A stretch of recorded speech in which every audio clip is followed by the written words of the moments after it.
Louba, où le président de la transition a reçu des mains de la ministre de la Santé et du Développement social le rapport final des États généraux de la santé. C'est un document de 160 pages et qui enregistre 68 grandes recommandations, des recommandations qui répondent aux besoins légitimes des populations.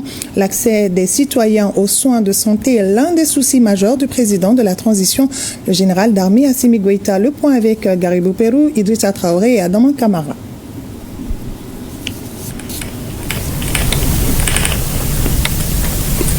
Recruter environ 5000 professionnels de santé par an et mobiliser 1269 milliards de francs CFA d'ici à 2034 sont des points saillants qui ressortent du rapport des États généraux de la santé.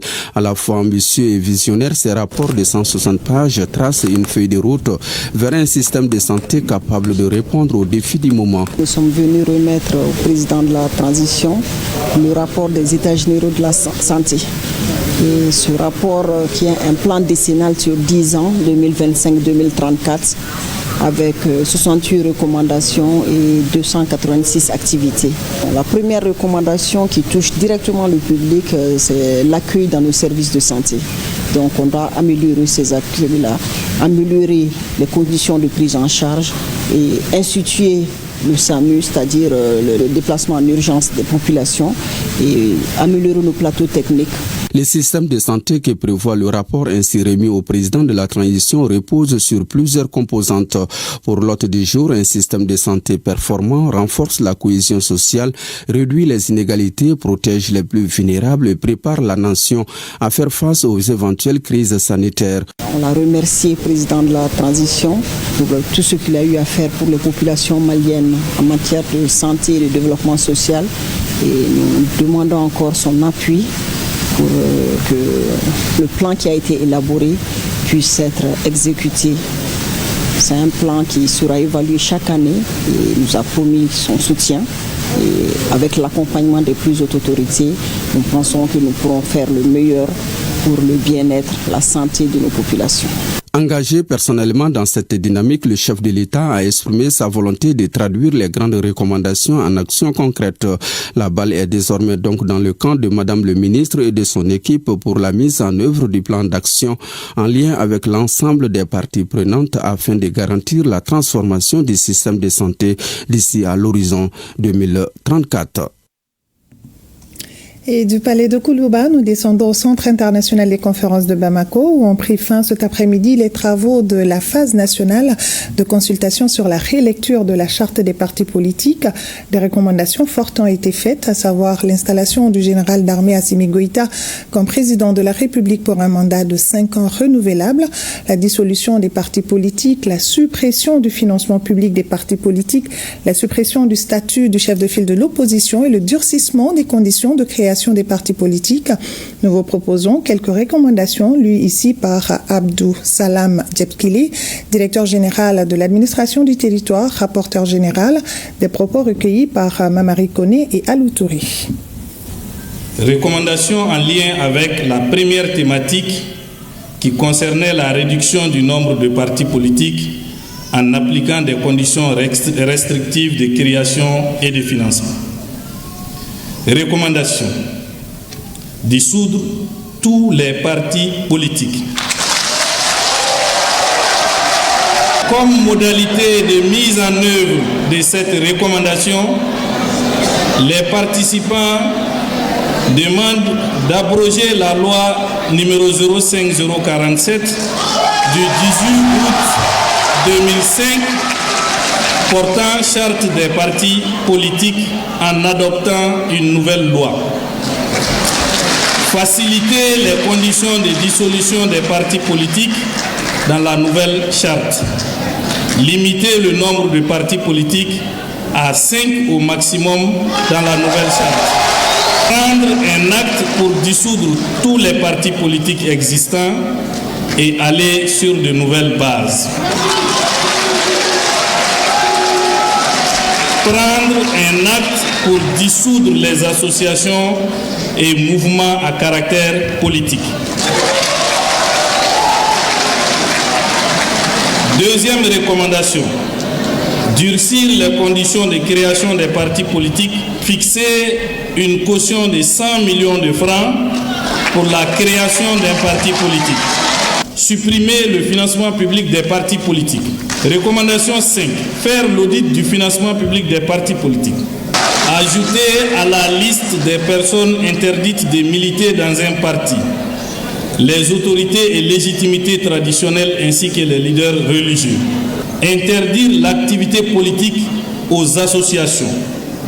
Insérer dans la nouvelle charte, nul ne peut être membre de plus d'un parti politique. Lecture de la charte des partis politiques avec une réaffirmation du statut de chef de file de l'opposition. Sur ce point, les forces vives demandent la suppression du statut de chef de file de l'opposition. Thématique 3. Le nomadisme politique en cours de mandat. Les forces vives recommandent l'interdiction du nomadisme politique. Donner le temps qu'il faut aux dirigeants actuels de continuer la gestion de l'État. En installant le général d'armée Assimi Goïta comme président de la République pour un mandat de 5 ans,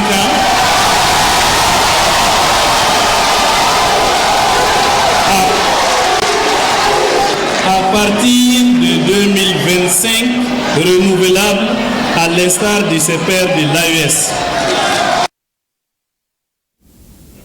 Et dans son discours de clôture, le Premier ministre, ministre de l'Administration territoriale et de la décentralisation, le général de division Abdoulaye Maïga, a salué les participants pour la qualité des travaux. Il a promis de transmettre les recommandations au président de la transition, le général d'armée Assimi Goïta. Nous l'écoutons au micro de Mamari Koné et Alou Touré.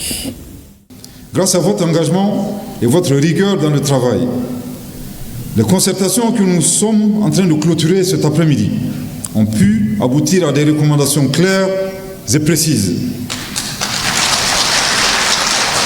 permettant au pays d'avancer et de tourner les pages obscures qui ont conduit à l'effondrement de notre pays. C'est le lieu de saluer les actions de nos vaillantes forces armées de sécurité qui ont permis d'améliorer substantiellement la situation sécuritaire. C'est le lieu également de rendre hommage à l'ensemble des victimes de l'insécurité dans notre pays, victimes civiles, tout comme militaires. J'ai écouté avec beaucoup d'attention les recommandations issues des 2 jours de travaux au titre de la phase nationale de la consultation des forces vives de notre nation et des Maliens établis à l'extérieur. Je remercie également les participants et les félicite bien entendu pour les résultats de qualité obtenus en si peu de temps. Je voudrais enfin féliciter Monsieur le ministre délégué et l'ensemble de la commission d'organisation. Je prends l'engagement de transmettre au président de la transition, chef de l'État, son excellence le général d'armée Assimi Goïta, les recommandations adoptées par vos assises. Le gouvernement, quant à lui, ne ménagera aucun effort sur la haute autorité du chef de l'État de prendre les dispositions nécessaires pour répondre aux attentes du peuple. Le reportage complet dans nos prochaines éditions. L'Institut universitaire pour le développement territorial et la faculté des sciences économiques et de gestion ont bénéficié de forages et c'est un geste de président de la transition dans le cadre de ses œuvres sociales. Abibatou Koyan Diakité et Aruna Diara. L'Institut de développement territorial est confronté à un manque d'eau dû à la faiblesse des débits des installations de la SOMAGEP sur la colline de Badalabou. Cette situation de crise nous a amené à solliciter auprès du service des œuvres sociales de la présidence la construction de forages. Et l'attente fut brève de voir réaliser 2 forages sur la colline du Savoir à Badalabou, en commune 5 du district de Bamako, où étudient des milliers d'étudiants. Ainsi, l'Institut universitaire de développement territorial IUDT et la faculté des sciences économiques et de gestion sont les bénéficiaires des 420e et 421e adductions d'eau issues du programme des œuvres sociales du président de la transition, le général d'armée Assimi Goïta. Il y a un adage qui dit que l'eau c'est la vie. Et qui donne de l'eau à quelqu'un assainit sa vie. Dans ces conditions, nous sommes très contents de recevoir en ces jours solennels le château d'eau qui nous a été remis gracieusement par le président de la République. J'ai pu vous assurer de la bonne utilisation, de l'utilisation optimale de cette infrastructure au bénéfice de l'ensemble, n'est-ce pas, de la communauté universitaire. Tous mes remerciements à l'endroit du président de notre pays, le chef de l'État, le président de la transition. Je vais également remercier le service des œuvres sociales de la présidence de la République. Cela va de soi, vu que ce liquide précieux qu'est l'eau est indispensable à toute forme de vie. C'est d'ailleurs pourquoi le président de la transition, qui diversifie ses actions de solidarité en faveur des populations, met l'accent sur l'accès de tous à l'eau potable. Partout où on passe, on l'explique pour qu'on puisse mettre les choses dans leur contexte. Les œuvres sociales viennent du fait que lors de l'investiture du président de la transition, il a décidé de mettre les 2/3 de son fonds de souveraineté au service des Maliens pour pouvoir un peu atténuer les difficultés des Maliens. C'est dans ce cadre-là qu'on a institué les œuvres sociales. Nous avons fait beaucoup de forages. Vous remarquez que c'est 421 forages inaugurés, pas réalisés mais inaugurés, parce qu'on a d'autres forages qui nous attendent pour les inaugurations. Tout ça, c'est pour traduire la solidarité et le patriotisme du président de la transition. Et pour qui veut bénéficier de cette générosité du général d'armée Assimi Goïta, sachez que vous n'avez qu'à adresser une demande à la présidence de la République et la réponse suivra.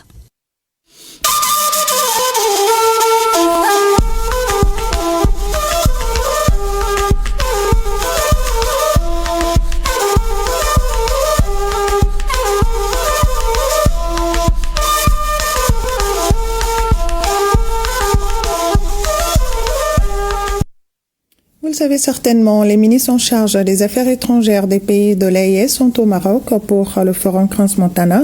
Eh bien, en marge de ce grand rendez-vous, ils ont été reçus par Sa Majesté le roi Mohamed VI. Les diplomates lui ont transmis les salutations et remerciements des 3 chefs d'État de l'AES pour son engagement à accompagner les pays de la Confédération AES. Écoutons le ministre malien en charge des affaires étrangères, Abdoulaye Diop, au micro de nos confrères de la RTB. En étant reçus par Sa Majesté, nous avons saisi l'occasion aussi pour exprimer la profonde gratitude de tous nos pays et notre appréciation positive de l'état des relations amicales et de coopération qui existent entre le Royaume du Maroc et chacun de nos pays individuellement et la Confédération des États du Sahel, relations qui se renforcent au quotidien par rapport à cela. Nous avons exprimé aussi notre appréciation de l'initiative royale de Sa Majesté de faciliter l'accès de nos 3 pays à l'océan Atlantique dans le cadre de la diversification de notre accès à la mer et aussi comme un élément pour pouvoir renforcer également la paix et la sécurité. De façon générale, nous avons exprimé à Sa Majesté l'appréciation de nos chefs d'État par rapport à la posture constante du Royaume du Maroc et de Sa Majesté pour la façon avec laquelle il gère les relations du Royaume du Maroc avec les pays dits en transition, dont le Burkina Faso, le Mali et le Niger, en maintenant le dialogue avec nos pays, mais aussi en ayant confiance au génie propre de nos peuples pour pouvoir identifier les solutions nécessaires pour sortir de cette situation, mais aussi en essayant de promouvoir une relation de respect et de considération. Nous avons écouté ces messages d'amitié, de fraternité qu'il a bien voulu nous donner à l'attention de nos chefs d'État. Sa Majesté a exprimé en tout cas une grande appréciation de ses relations avec nos pays. Nous avons compris sa connaissance dans le détail de la situation de nos pays, des défis auxquels nous sommes confrontés, mais surtout Sa Majesté a réitéré la disponibilité totale du Royaume du Maroc et il a souhaité que la paix, la sécurité et la stabilité puissent revenir dans nos pays. Et ce communiqué de presse des ministres des Affaires étrangères de la coopération des États du Sahel, les images vont suivre. Kanamoko Jean-Marie Traoré, ministre des Affaires étrangères de la coopération régionale et des Burkinabés de l'extérieur du Burkina Faso, Abdoulaye Diop, ministre des Affaires étrangères et de la coopération internationale de la République du Mali, et Bakary Yao Sangaré, ministre des Affaires étrangères de la coopération et des Nigériens à l'extérieur de la République du Niger, ont ont eu le privilège d'être reçus en audience le 28 avril 2025 par Sa Majesté le roi Mohamed VI du Maroc. La délégation conduite par Abdoulaye Diop du Mali, dont le chef de l'État assure la présidence de la Confédération AES, a tout d'abord transmis aux souverains des messages de fraternité et d'amitié de leur Excellence, le général d'armée Assimi Goïta, président de la transition, chef de l'État de la République du Mali, président de la Confédération AES, le capitaine Ibrahim Traoré, président du Faso, chef de l'État, et le général d'armée Abdourahmane Tchani, président de la République du Niger, chef de l'État. La délégation a exprimé la haute appréciation du Collège des chefs d'État de la Confédération des États du Sahel pour l'approche objective et constructive du Royaume du Maroc vis-à-vis à la situation politique des pays de la Confédération AES et particulièrement la posture respectueuse du Maroc basée sur la non-ingérence dans les affaires intérieures de leur pays. Les ministres des Affaires étrangères de la Confédération AES ont saisi l'opportunité pour porter à la haute connaissance de Sa Majesté le roi Mohamed VI l'actualité sur les avancées réalisées et les perspectives confédérales dans les volets diplomatie, développement et défense et sécurité. Les ministres ont réitéré la pleine adhésion de la Confédération AES à l'initiative royale visant à faciliter l'accès de leur pays à l'océan Atlantique. Ils ont souligné que cette initiative est en cohérence avec la vision des chefs d'État de la Confédération AES engagés dans l'amélioration des conditions de développement économique de leur pays, notamment l'accès au marché international. Les ministres ont noté avec attention les messages spécifiques de Sa Majesté le roi Mohamed VI adressés à leur Excellence, le général d'armée Assimi Goïta, le capitaine Ibrahim Traoré et le général d'armée Abdourahmane Tchani. Ils ont salué la disponibilité renouvelée de Sa Majesté le roi Mohamed VI à renforcer les relations de son pays avec la Confédération des États du Sahel dans le cadre de la coopération Sud-Sud dont le Maroc est l'un des pionniers. La délégation a également pris très bonne note des orientations éclairées de Sa Majesté le roi Mohamed VI sur l'initiative royale en faveur des États du Sahel. Elle s'inscrit dans une dynamique de solidarité agissant du Royaume du Maroc envers des pays frères avec lesquels les relations ont toujours été empreintes de respect, d'amitié sincère et de coopération fructueuse. Les ministres ont saisi cette occasion pour exprimer la gratitude des chefs d'État de la Confédération AES pour la constante de la démarche positive du Maroc au sein de l'Union africaine en prônant le renforcement du dialogue et en entretenant un engagement constructif. À l'issue de la rencontre, les ministres ont exprimé leur profonde gratitude pour cette audience que Sa Majesté le roi Mohamed VI a bien voulu leur accorder. Ils ont particulièrement salué la qualité de l'écoute, la considération et les conseils avisés que Sa Majesté Mohamed VI leur a prodigués.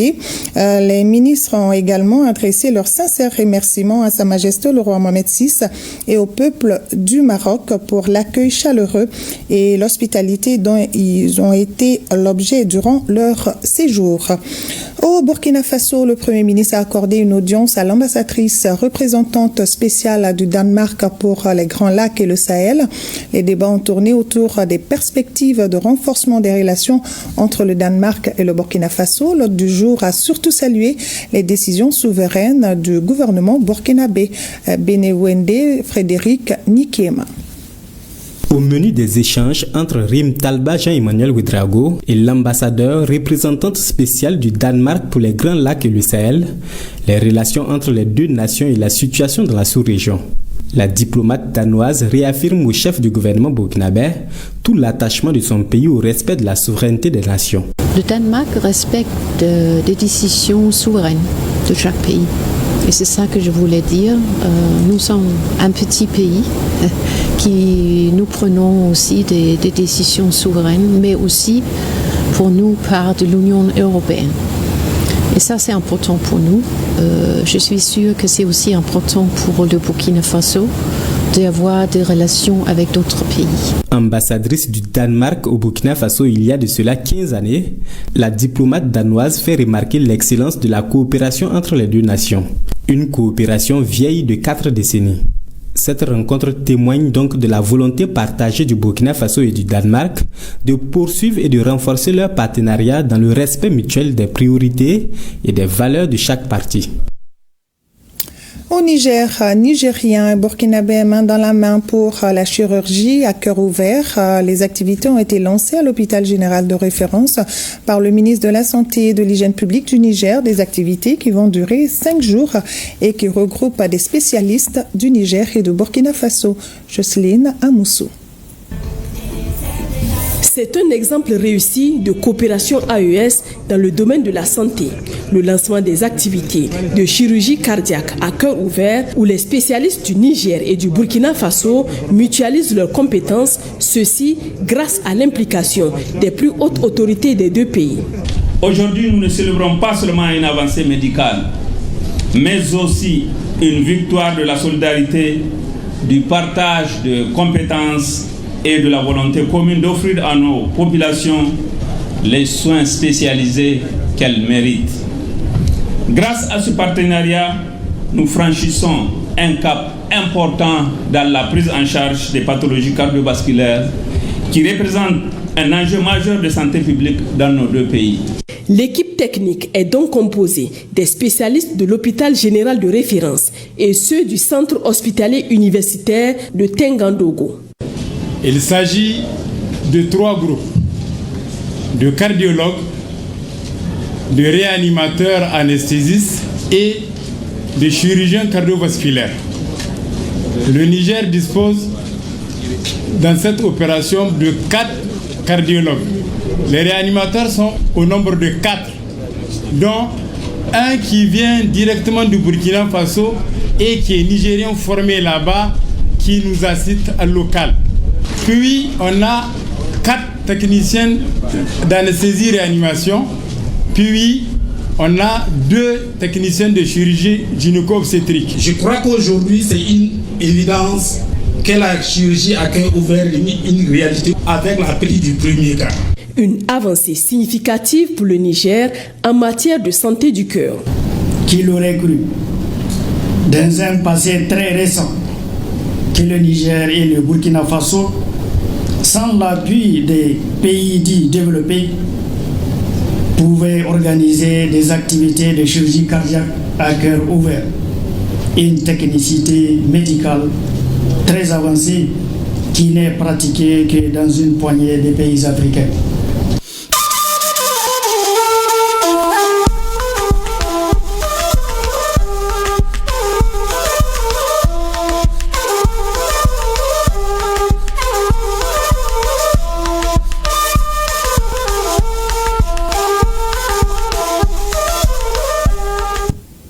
Retour à Bamako et parlons de la réélection de Abdoulaye Amadoussi à la tête de l'amicale des anciens ambassadeurs et consuls généraux du Mali. C'était à l'issue de l'Assemblée générale qui a également permis de faire la rélecture des textes de l'amicale. Reportage Mamadou Fani.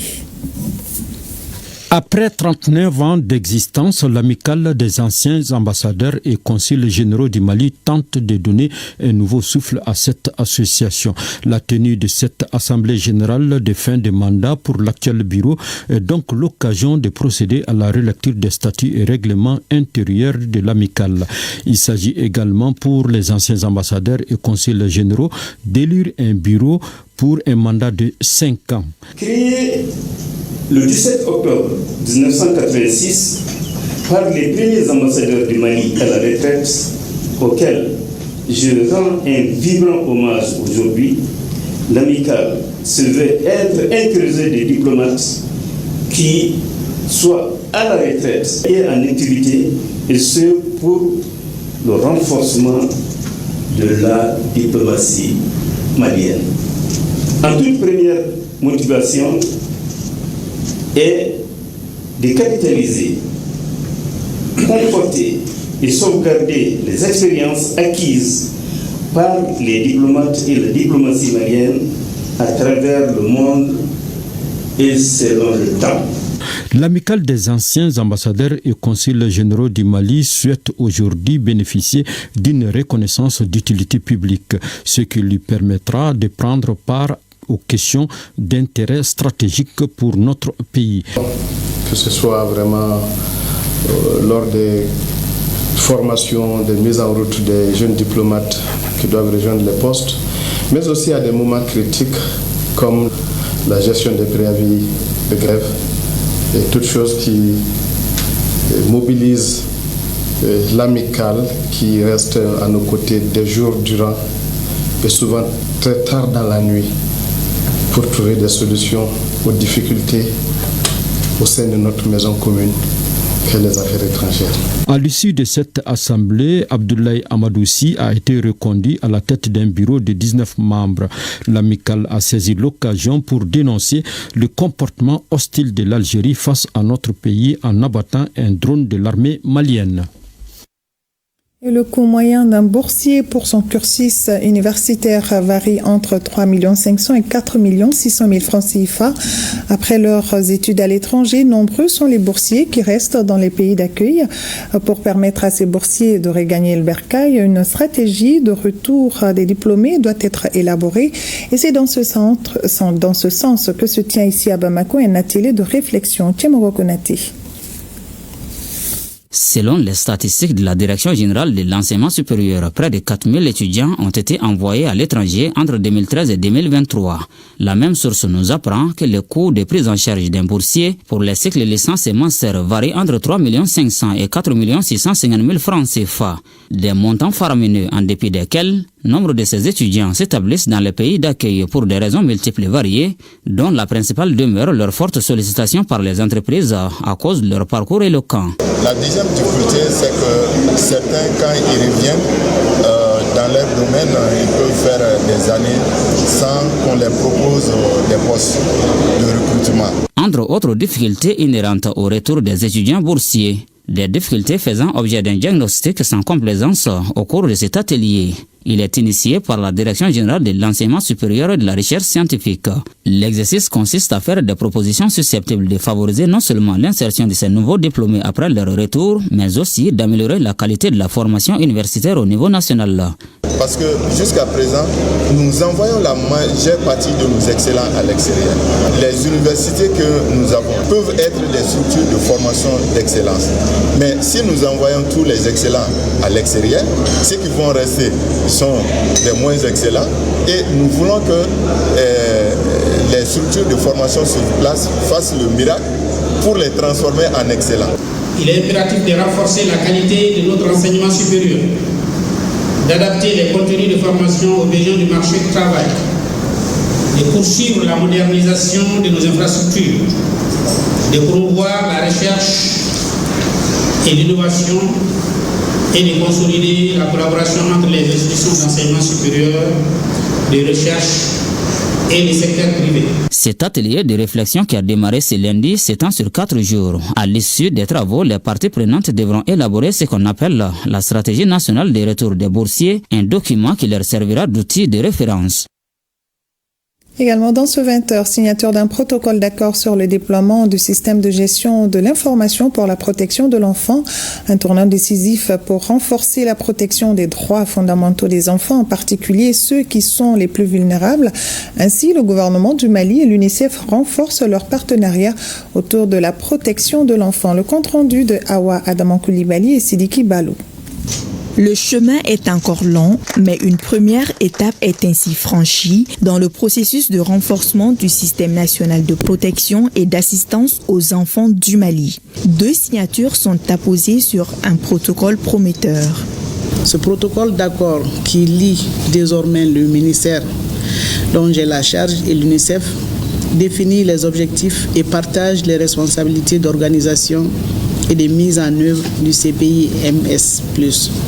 En effet, le CPI-MS+, ou Primero, est une plateforme logicielle pour soutenir la collecte de données sur la gestion des cas de protection de l'enfant et l'établissement de rapports. L'UNICEF, premier collaborateur du gouvernement malien dans les questions de l'enfance, a grandement contribué à l'élaboration du dit protocole. Par une gestion plus efficace des données et l'élaboration d'outils harmonisés, cette initiative ouvrira la voie à un travail social mieux coordonné et plus performant et à une meilleure qualité de suivi et évaluation de la prise en charge des enfants vulnérables. Le déploiement du CEPIMS Plus est l'une des recommandations du Comité des droits de l'enfant sur le rapport du Mali lors de sa 96e session à Genève, tenue en mai 2024. Avec la pluie d'hier, des inondations ont été enregistrées dans plusieurs quartiers de la capitale, à Missabougou et Kalabambougou, deux quartiers de la périphérie. Pour des mesures préventives, les habitants de ces deux quartiers cotisent pour creuser des canaux de drainage des eaux de pluie. Première pluie de l'année 2025, premier cauchemar pour de nombreux habitants de la ville des Trois Caïmans. Nous sommes à Kalabambougou, un quartier de la périphérie, au lendemain de la pluie diluvienne abattue sur la capitale. Constat, les lieux restent parsemés d'eau stagnante. Il s'agit d'une première averse qui annonce une pluviométrie assez abondante en perspective, selon les prévisions de Mali Météo. Une abondance avec ses risques d'inondation qui suscite déjà des appréhensions chez les riverains. Suite aux inondations de l'année dernière, presque toutes les familles ont quitté leur maison. Parce que toute la zone était inondée, l'accès était difficile. Donc on était obligé de sortir pendant au moins 1 ou 2 mois. En partant de notre absence, il y a certains qui ont perdu aussi pas mal de matériel. Hier, quand la pluie a commencé à tomber, je me suis rappelé des inondations de l'année dernière. Dans le but d'atténuer les conséquences des inondations, certains riverains s'organisent en fonction de leurs moyens rudimentaires. Les fonds collectés servent à payer des particuliers commis pour le creusement des caniveaux de drainage des eaux. On a fait ce canal il y a plus de 200 mètres. Bon, je crois qu'il y a d'autres mesures, mais pour le moment, on envisage de mettre en place ce canal. Bon, vous voyez, on est en train de creuser. Il y avait une partie de là qui était là depuis l'année dernière. Mais cette année, on a jugé d'augmenter la longueur en même temps d'aller également en profondeur. Autre quartier de la périphérie ayant défrayé la chronique en matière d'inondation l'année écoulée, Missabougou. Dans ce quartier, le seul collecteur servant de canal de drainage des eaux souffre d'obstruction.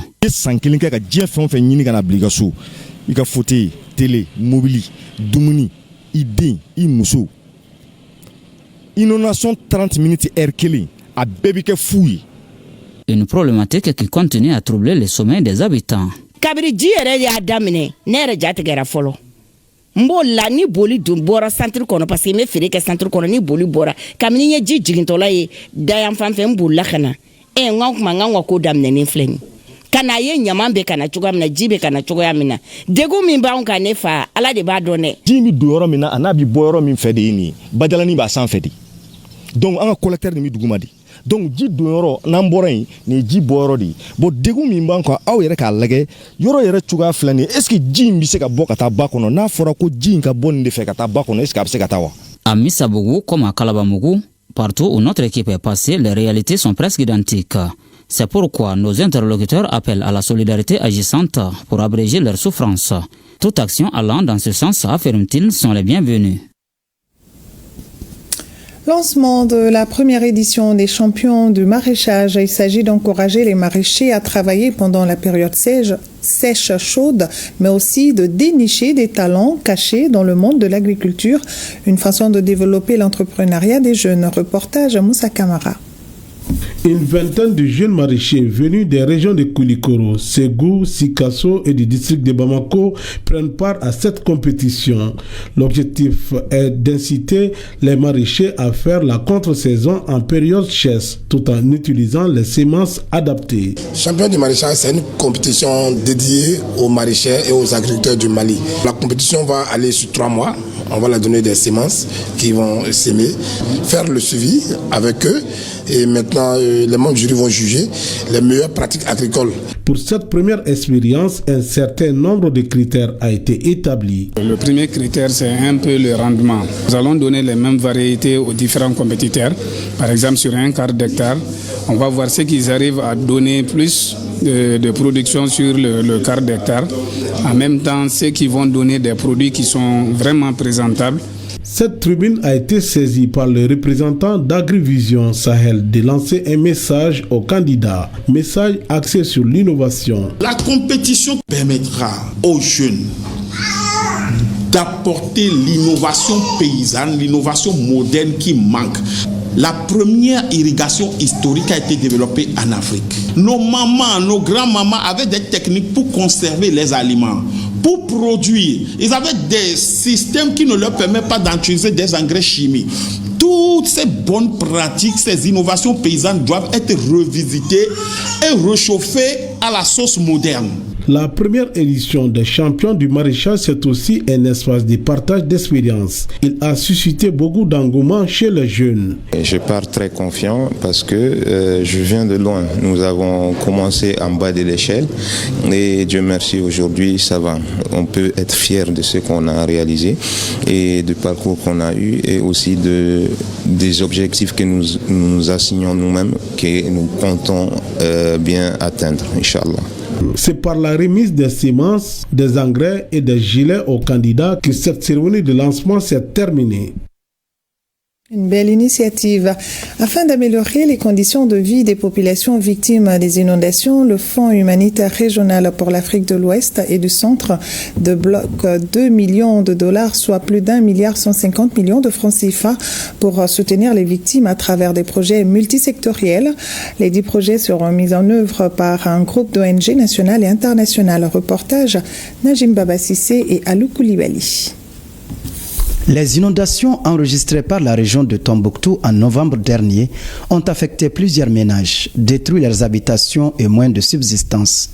Depuis lors, l'État et ses partenaires conjuguent leurs efforts en vue d'apporter un soutien multiforme à ces populations affectées à travers des projets de réponse multisectoriels. Des actions rendues possibles grâce au Fonds humanitaire régional pour l'Afrique de l'Ouest et du Centre. Nous sommes heureux d'affirmer que grâce au soutien du FRAWOC et l'accompagnement stratégique d'OCHA, 6 ONG ont uni leurs efforts dans une approche multisectorielle et complémentaire pour apporter une réponse appropriée et adaptée dans les domaines ci-après: eau, hygiène, assainissement, abri d'urgence, sécurité alimentaire et moyens d'existence.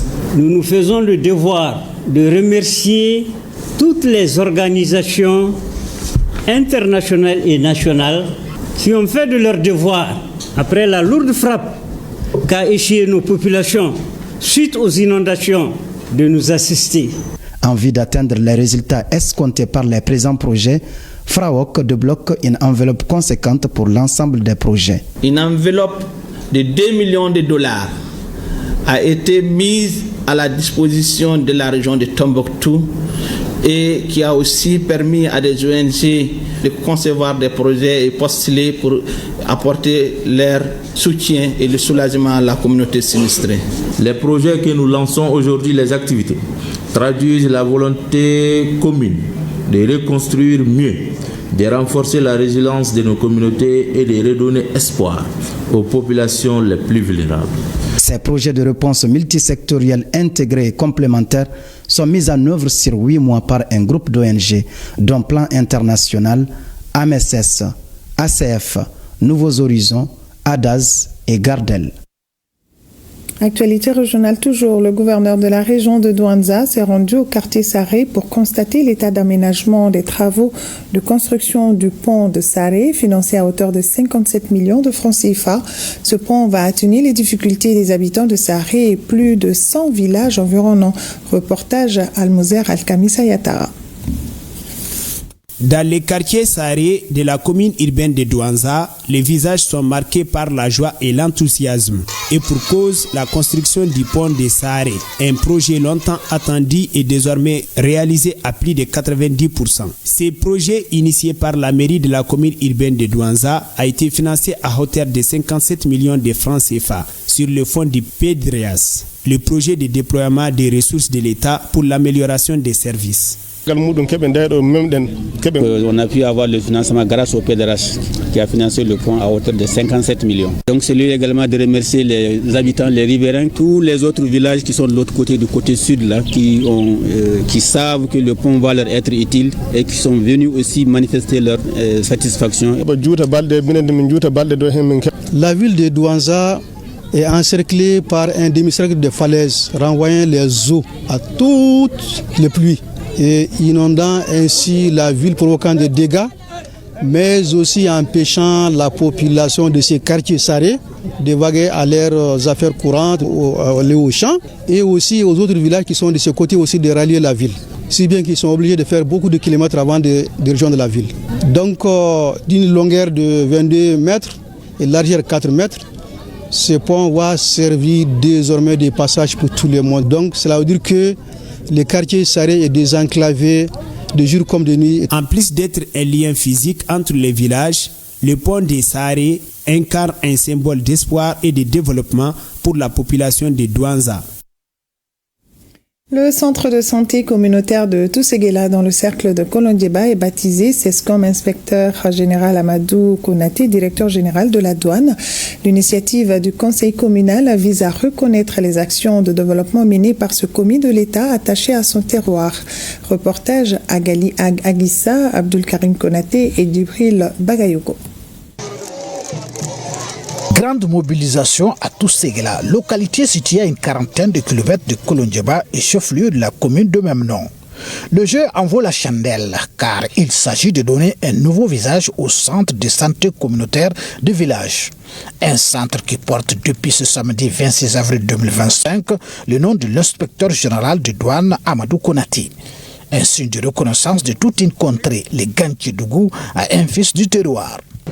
D'abord, nous allons célébrer Amadou, mais nous allons célébrer tous les fils et concitoyens du pays qui ont fait preuve d'engagement citoyen envers la commune. En 2023, en offrant 2 ambulances médicalisées à notre district sanitaire, vous avez ôté une grosse épine du pied de nos pieds. Plusieurs témoignages, dont ceux de l'association des ressortissants pour le développement de la commune de Tousséguéla et des femmes de l'association Faso Lakanaton, ainsi que les films projetés, ont permis d'égrener les bienfaits de l'inspecteur général Amadou Konaté. Une liste non exhaustive et qui se rallonge avec ce don de 100 kits d'accouchement. Un geste de l'inspecteur général de douane Amadou Konaté dans le cadre de l'initiative Mabalo. Un projet qui vise à lutter contre le prolapsis dans le cercle de Kolondjeba. Et c'est là en hommage à sa défunte mère. Le CESCOM qui porte désormais mon nom n'est point une récompense personnelle, mais un symbole collectif de reconnaissance. Le reflet de relations sincères entre un fils et sa communauté. Mon engagement pour la santé résulte de ce sens de la solidarité et de mes prières pour qu'Allah le Tout-Puissant puisse épargner à mes frères et sœurs l'épreuve difficile traversée par ma chère maman, paix à son âme, qui a perdu la vie en donnant la vie. Quant au gouverneur, il n'est pas venu main vide. Le chef de l'exécutif a remis une couveuse au CESCOM pour renforcer les capacités d'accueil de la maternité. Les autorités de la région de Bougouni accordent la plus haute importance à ce type d'initiative qui contribue à l'amélioration de la couverture sanitaire de la région en général et celle de Tousséguéla en particulier. Je voudrais donc vous assurer de tout le soutien et l'accompagnement des autorités régionales de Bougouni. Le chef de l'exécutif a visité la préfecture rénovée grâce à l'accompagnement de l'inspecteur général Amadou Konaté avant de donner le coup d'envoi de la finale de la Coupe inspecteur général de douane Amadou Konaté. Autre temps fort de cette cérémonie, les prestations d'artistes, la remise d'un tricycle, une station ambulante aux jeunes de la commune, la course de vélo sur une distance de 100 km remportée par Yaya Sangaré de Koni. Atelier national sur la mobilisation sociale, l'engagement et le contrôle citoyen. La session de 2 jours devra permettre d'améliorer ces différents dispositifs mis en place pour une meilleure responsabilisation des communautés dans la gestion des affaires locales. Balakissa Ouattara et Mamadou Sidibi.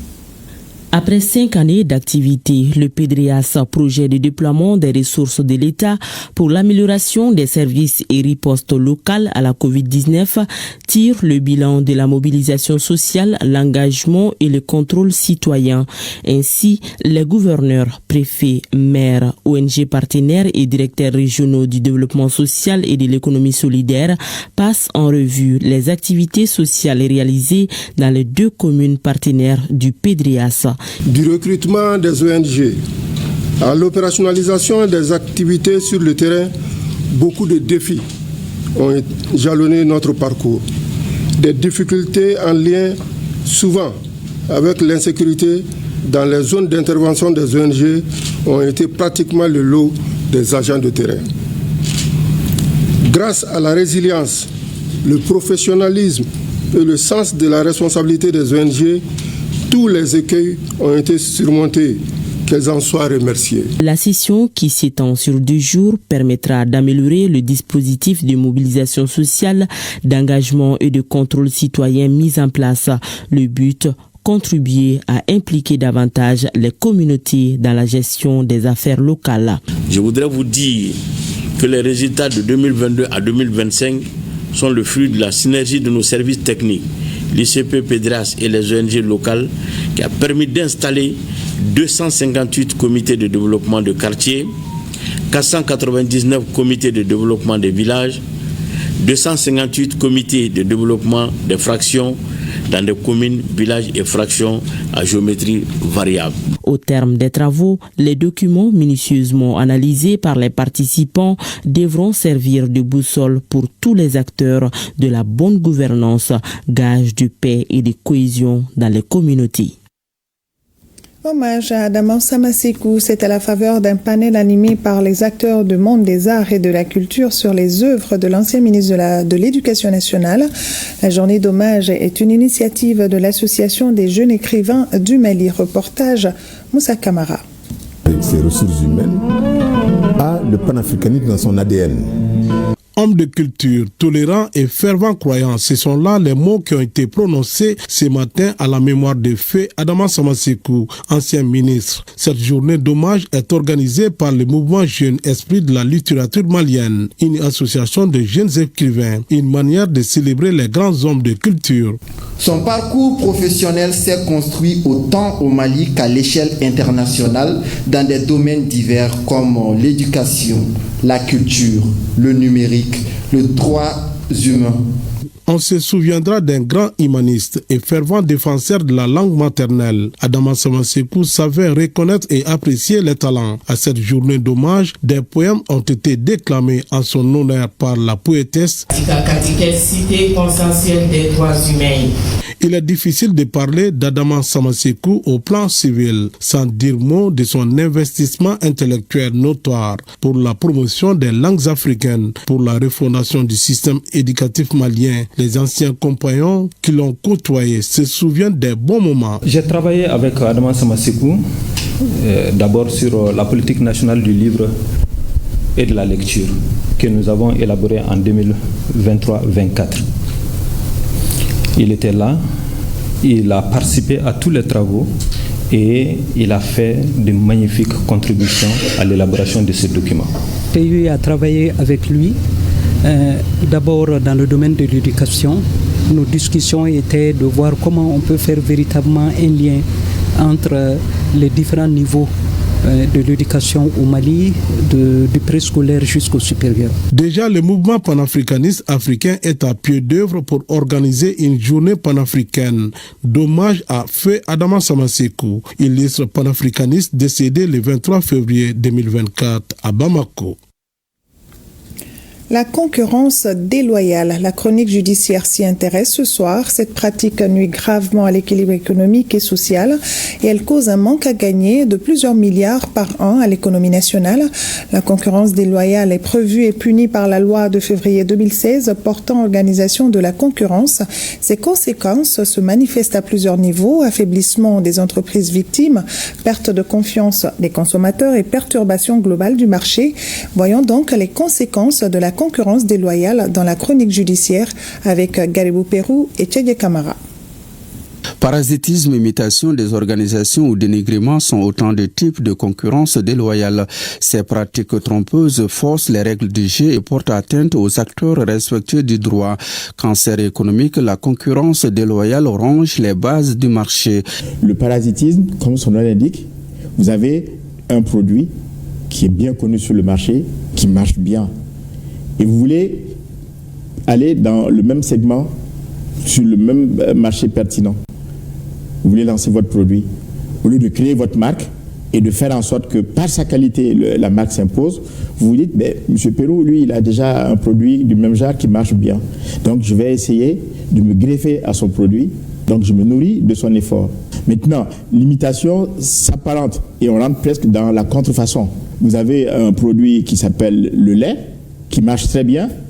Et moi, je fais un produit avec les mêmes couleurs, le même type d'emballage, et je rajoute, je dis le lait de vache. Et je viens, et les gens viennent, c'est vrai que c'est une autre variante du lait. Parce que le lait, les gens ont vu la qualité et ils apprécient. Et donc, ils viennent, ils prennent. Donc, on rentre dans, ou bien ils vont mettre le lait, mais avec un thé à moins. Ensuite, la désorganisation. Ça, c'est quoi? C'est que, parfois, je suis sur un segment où je produis le même type de produit que vous, donc on est concurrent sur le marché. Et je viens, je m'organise pour vous déstabiliser. Et comment? Je peux peut-être voir le syndicat de votre entreprise ou voir des personnes clés pour leur dire, faites en sorte que, tel agent qui sont à des postes clés, moi je vais les avoir dans mon entreprise. Je suis prêt à payer le double. Je les débauche, et là je suis dans le débauchage abusif, certes, mais en plus de cela, je désorganise complètement de votre structure parce que les gens qui vous aident à produire du jour au lendemain, ils démissionnent, ils vont avoir vos secrets de fabrication et ils viennent chez moi. Le dénigrement. Alors, pareil, je viens, prenons l'exemple toujours du lait, je dis, écoutez, mon lait de vache est le seul vrai lait sur le marché. Cela induit quoi? Moi je fais du lait, vous faites du lait. Si je dis que c'est le seul vrai du lait, ça veut dire que le lait de M. Pérou n'est pas du vrai lait. Alors qu'en réalité, vous avez aussi du vrai lait. Mais en le disant, je suis en train de vous dénigrer. En droit malien, la concurrence déloyale est régie par la loi de février 2016 portant organisation de la concurrence. L'article 24 de cette loi sanctionne les auteurs de la concurrence déloyale d'une amende comprise entre 1 million à 20 millions de francs CFA. C'est une activité économique et les sanctions sont spécifiques. Mais il y a des formes de concurrence déloyale qui peuvent avoir une incrimination pénale. Par exemple, quand vous faites, une contrefaçon d'un produit. La contrefaçon, on rentre dans la législation OAPI et là-dedans, il est bien possible de poursuivre la personne qui est en faute, le contrefaisant, comme on dit, soit au civil, devant un juge civil, soit au pénal en déposant une plainte devant le parquet. Et en ce moment, il peut être effectivement condamné à une peine d'emprisonnement et à une peine d'amende pécuniaire. Tout fait quelconque de l'homme qui cause à autrui un dommage oblige celui par la faute duquel il est arrivé à le réparer. La justice rétablit l'équilibre de la concurrence. Quand on est victime d'une concurrence déloyale, il y a différents niveaux de saisine. Celui qui est le gendarme sur le terrain, c'est la DGCC, la Direction générale du commerce et de la concurrence. On peut dénoncer les faits, ils peuvent agir ou ne pas agir. Mais on a la possibilité de saisir la justice. Et cette saisine peut se faire soit devant le juge civil ou bien on peut également aussi, si ça a un caractère infractionnel, déposer une plainte au niveau du procureur. Donc, c'est les saisines qui sont offertes aux justiciables. Maintenant, quand c'est dans un cadre macro où on parle en ce moment de pratiques anticoncurrentielles, en ce moment, c'est les institutions communautaires qu'il faut saisir parce que la commission, par exemple, de l'UEMOA siège sur ces pratiques-là. Dans un monde économique en constante mutation, la concurrence est un moteur de progrès à condition qu'elle soit loyale. Mais quand certains choisissent de tricher, ce sont des entreprises entières, des emplois et parfois des savoir-faire qui en payent les prix maximal. Pour tous, désormais votre émission mensuelle sur ORTM 1. Retrouvez donc le premier numéro qui porte sur la concurrence déloyale le dimanche 4 mai à 10h30 et la rediffusion lundi à 14h sur ORTM 1, votre chaîne nationale. Le Haut Conseil des Maliens de l'extérieur dit avoir appris avec une grande tristesse et une vive émotion la mort tragique de notre compatriote Aboubacar Cissé, lâchement poignardé dans une mosquée en France par un anti-islamiste. Le Haut Conseil des Maliens de l'extérieur s'incline devant la mémoire de ce jeune homme, victime de l'intolérance des hommes, à sa famille éplorée et à l'ensemble de la communauté malienne de France. Il présente les condoléances attristées des Maliens établis à l'extérieur. À Sikasso, fin de la 11e édition du festival sportif, culturel et artistique de Woroni. Le thème de cette édition est « Culture, facteur de dialogue et de tolérance entre les peuples ». L'initiative se veut un rendez-vous de découverte des potentialités de la localité et de valorisation des valeurs ancestrales. Compte rendu, Moussokoro Sérémé et Taïrou Konaté. Localité située à 63 km du chef-lieu de région, la commune rurale de Woroni, dans le cercle de Luluni, région de Sikasso, résonne au rythme et aux danses de la richesse du patrimoine ethnique et traditionnel des communautés à travers le FESCAO, festival culturel, artistique, sportif et touristique. Un rendez-vous de brassage et d'affirmation identitaire que l'association des ressortissants de Woroni et sympathisants a bien voulu dédier cette année au dialogue et à la tolérance entre les peuples dans un contexte où la cohésion sociale et les vivre ensemble sont devenus des concepts chers pour les autorités de la transition. Pour savoir où on va, il faut savoir où on a quitté. Le Sinangouya qui est là, c'est-à-dire que c'est un mot de passe entre même des ethnies. C'était un facteur même pour apaiser les tensions sociales. Il faut replonger là-dedans. Aujourd'hui, les Maliens sont invités par les plus hautes autorités à la tolérance, à la cohésion sociale, au dialogue et au vivre ensemble. Personne ne fera le Mali à part nous les Maliens. L'année 2025 a été décrétée par les plus hautes autorités comme l'année de la culture. C'est pour encore amener les Maliens à revoir nos terroirs. Le FESCAO, pour cette 11e édition, accueille des milliers de participants de la Côte d'Ivoire et des pays de l'AES, des promoteurs du festival de l'intérieur du Mali et une forte délégation nationale des fils du terroir. Un événement fédérateur qui rime bien avec le programme de développement économique et social du Conseil régional, dont la vision est de renforcer la préservation et la mise en valeur du patrimoine touristique et culturel de la région. Le FESCAO de 2013 à nos jours a réalisé des actions sociales dont, entre autres, dans le matériel médicaux au CESCOM de Woroni, et réalisation des rampes d'escalier aux chutes de Woroni, et réalisation de ponts d'accès métalliques aux chutes d'eau de Woroni. Tout développement durable doit avoir pour socle la culture, la préservation, la promotion, la valorisation de celle-ci est un devoir qui incombe à chaque citoyen. Pendant 3 jours, le FESCAO 2025 offrira à ses festivaliers un programme constitué de plusieurs activités comme des formations en accueil, des conférences débats et un match de football. La cérémonie d'ouverture est marquée par un défilé des troupes folkloriques et la visite des atouts touristiques de la localité. Et c'est la fin de cette édition. Merci à vous de l'avoir suivi. Nos grands-pères disaient qu'au bout du chemin, après chaque lutte, il y a toujours un rêve accompli. Et c'est ça la vraie victoire. À méditer, le Mali pour tous et tous pour le Mali. Bonne fin de soirée à tous.